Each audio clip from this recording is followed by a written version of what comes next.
Good morning. आज हम लोग जो है एनसीईआरटी एक्सरसाइज 7.2 के क्वेश्चन नंबर 24 से स्टार्ट करते हैं। कल तक हमने 23 सवाल पूरे कर दिए थे। एक एक सवाल से बना दे रहे हैं, आपको भविष्य में भी काम आता रहेगा और एक नोट भी बन जाएगा, इसीलिए कोई सवाल छोड़ नहीं रहे हैं। खड़ा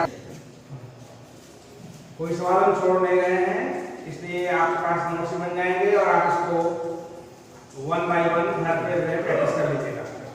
तो क्वेश्चन नंबर 24 है, आपको दिया गया है 2 cos x minus 3 sin x upon 6 cos x plus 4 sin x, इसका इंटीग्रेशन करना है। बच्चों ध्यान से देखो, ये हमें लग रहा है नीचे जो है 2 कॉमन है। देखो 4 को 2 पहाड़े से कट जाएगा, 6 भी 2 के पहाड़े से कट जाएगा टेबल से, है ना, जो इंग्लिश मीडियम छात्र हैं। और इसलिए हम 2 कॉमन ले लेते हैं। तो जब 2 कॉमन ले लेंगे तो यहाँ पे बचेगा 3 cos x और प्लस 2 sin x बचेगा। उसके बाद अगर हम निगाह डालें, ध्यान दें, तो हम पाएंगे कि इसका डिफरेंशियल ही ऊपर रखा हुआ है, क्योंकि sin x का cos x होता है, तो cos x यहाँ मौजूद है, और इसका होता है minus sin x by 3 sin x मौजूद है। हमने किया क्या है, हमने 2 को बाहर ले लिया इंटीग्रेशन से, 1/2 हो गया। उसके बाद न्यूमरेटर लिख दिया और डिनोमिनेटर लिख दिया। फिर मैंने नीचे वाले को यानी डिनोमिनेटर को मैंने t मान लिया। तो t इक्वल टू कितना मान लेंगे, तो dt इक्वल टू निश्चित रूप से हो जाएगा 2 sin x का हो जाएगा 2 cos x और 3 cos x का हो जाएगा माइनस 3 sin x और dt आ जाएगा। फिर इक्वेशन नंबर 2 डाल देंगे। इक्वेशन नंबर 1 ये खुद ही है। इस प्रकार से समीकरण 1 और 2 से हमारा हो जाएगा i बराबर 1/2, ये चीज बन जाएगा dt पूरा न्यूमरेटर और नीचे वाला पूरा t बन जाएगा। तो dt अपॉन t इसको आप कर चुके हैं, dt अपॉन t का log mod t होता है, प्लस c कर देंगे, बाद में t की वैल्यू वापस कर देंगे। इस तरह से क्वेश्चन नंबर 24 जो है खत्म हो जाता है। अब हम लोग 25 क्वेश्चन नंबर लगाने चल रहे हैं। क्वेश्चन नंबर 25 में है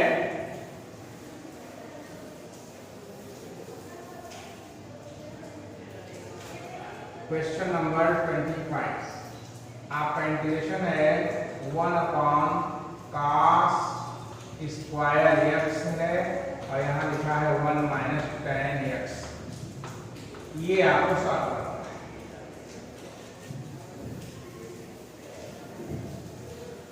तो अगर आप अलर्ट में देखें, ध्यान से निगाह मारें, तो 1 बाई cos स्क्वायर x को हम लोग sec स्क्वायर x कह सकते हैं।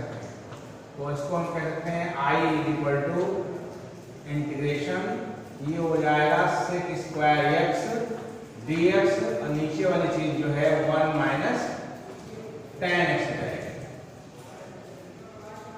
फिर उसके बाद एक निगाह और ध्यान देना पड़ेगा कि अगर हम नीचे वाले को t मान लें तो 1 का 0 होता है, इसका sec स्क्वायर x होता है और sec स्क्वायर x ऊपर मौजूद है, इसलिए हम उसको t मानेंगे। तो लेट इसको इक्वेशन नंबर 1 कह देंगे। Let t equal to 1 minus tan x, differentiate करेंगे तो dt upon dx is equal to 1 का 0 होता है, इसका होता है sec स्क्वायर x। तो हम माइनस को इधर ले आएंगे तो ये बन जाएगा आपका माइनस dt और इधर हो जाएगा sec स्क्वायर x और dx हो जाएगा। फिर इक्वेशन नंबर 2 बन जाएगा फ्रॉम 1 एंड 2 वी गेट 1 और 2 से हम देख रहे हैं कि sec square x dx divided by dt है और यहाँ पे क्या है माइनस dt लिख देंगे, ये पूरा t बन जाएगा। तो क्या हो जाएगा i is equal to minus dt upon t। फिर क्या हो जाएगा, i बराबर माइनस बाहर हो जाएगा log mod t plus c। उसके बाद t की वैल्यू को हम यहाँ पे रख देंगे, तो क्वेश्चन पूरा हो जाता है। i is equal to minus log, यहाँ हो जाएगा 1 minus tan x plus c, where जरूर लिखिएगा c is the constant of integration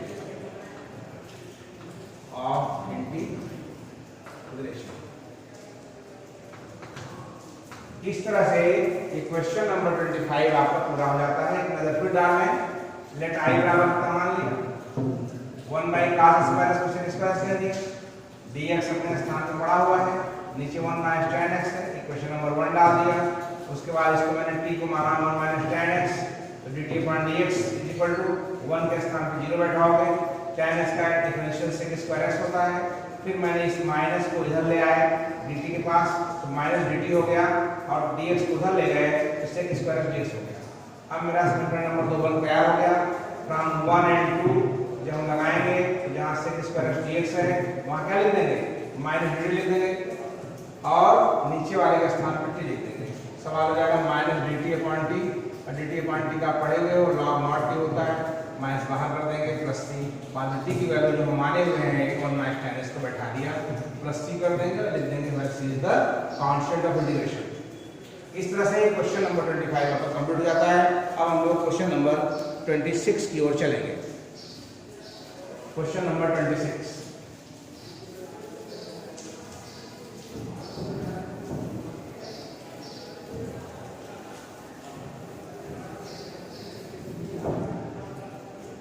question number 26 में है i इक्वल टू इंटीग्रेशन में cos लिखा है, अंडर रूट x लिखा है, अपॉन रूट x लिखा है dx। इसको अमन मान लें। लेट t मान लेते हैं is equal to under root x, under root x का मतलब x की पावर हाफ, इंप्लाइड डिफरेंशियल करेंगे dt upon dx is equal to इधर पे d बाई dx लगाना पड़ेगा x की पावर हाफ। फिर आप जानते हैं कि dt अपॉन dx ऐसे ही पड़ा रहेगा और पीछे i जो है x पावर n टाइप का है तो n पीछे आएगा, x की पावर हो जाएगा हाफ माइनस 1 हो जाएगा। क्योंकि रीजन दे सकते हो यहाँ पे जो भैया वाले कमजोर किस्म के हैं वो इसको ऐसे कर सकते हैं, यही फार्मूला यूज करना। फिर बच्चों ध्यान दो dt अपॉन dx अपने स्थान पर पड़ा रहेगा, 1/2 पड़ा रहेगा, x की पावर माइनस हाफ हो जाएगा। फिर ध्यान देने का सकता है dt upon dx is equal to 1/2 अपने स्थान पे, इसको 1/√x कह देंगे।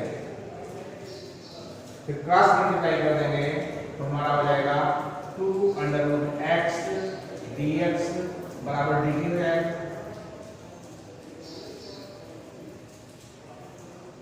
नहीं तो गलत हो गया है, ध्यान दीजिएगा dt की 2 dt हो जाएगा वो आपका हो जाएगा dx/√x। 2 dt equal to dx/√x समीकरण नंबर 2 बन गया। यहाँ पे dx/√x पहले से चल रहा है और dx अपॉन √x का मान 2 dt आ गया है, इसलिए from 1 and 2 so from 1 and 2 we get I is equal to integration. आप देख रहे हो कि dx की वैल्यू क्या है, dx बाई रूट इसकी वैल्यू 2 dt है, तो इसलिए यहाँ पर dx अपॉन रूट x है, इसको हम क्या लिख देंगे cos में लिख दें, रूट x मान t लिख दें, फिर 2 करके 2 dt कर दें।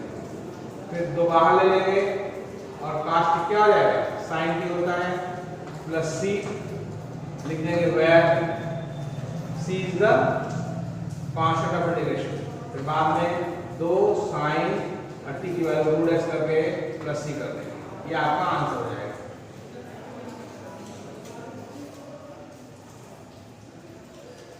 इस तरह से ये क्वेश्चन नंबर है आपका 26 कंप्लीट हो गया। अब हम लोग 27 क्वेश्चन नंबर की ओर प्रोसीड कर रहे हैं। 27 क्वेश्चन नंबर में है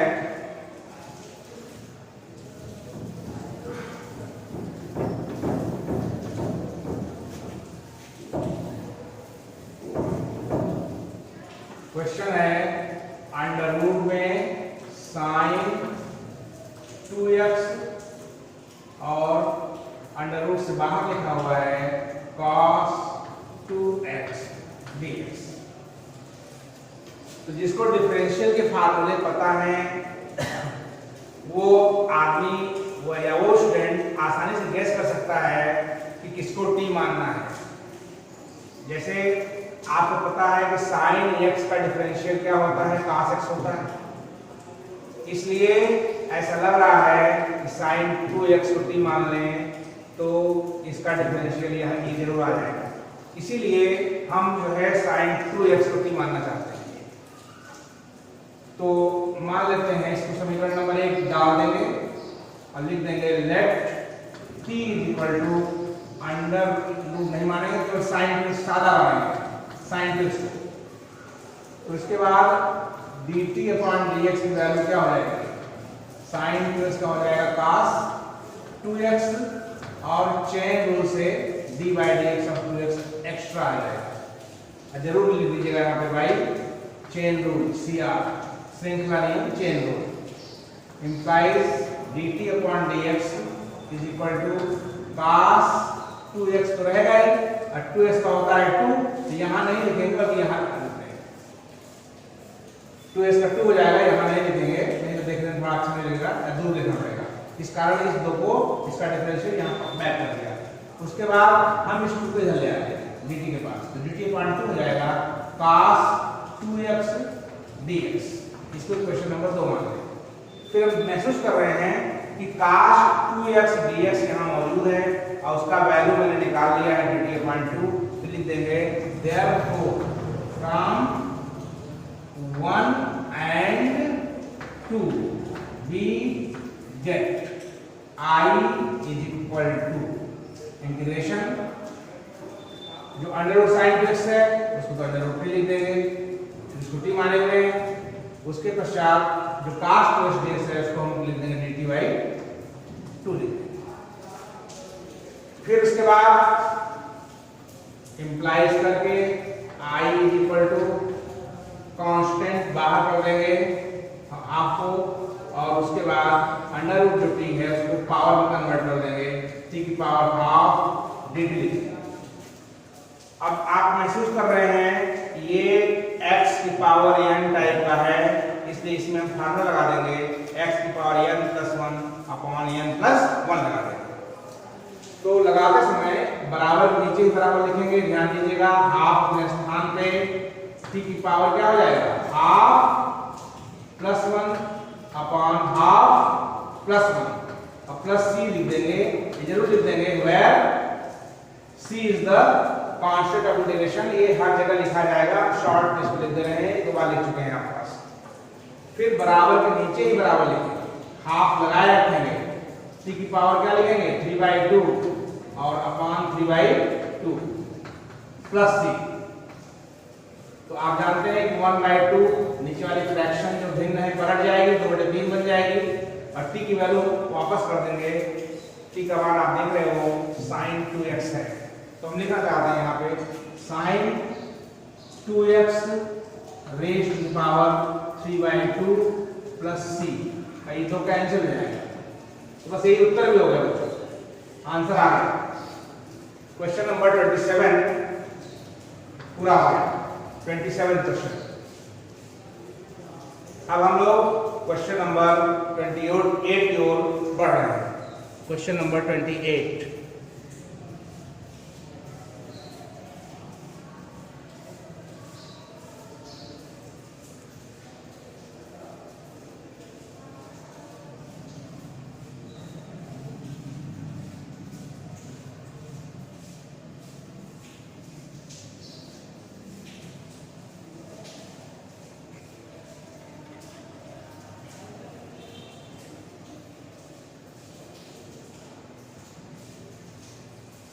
28 क्वेश्चन नंबर है cos x अपॉन under root 1 plus sin x। cos x अपॉन under root 1 plus sin x question है 27।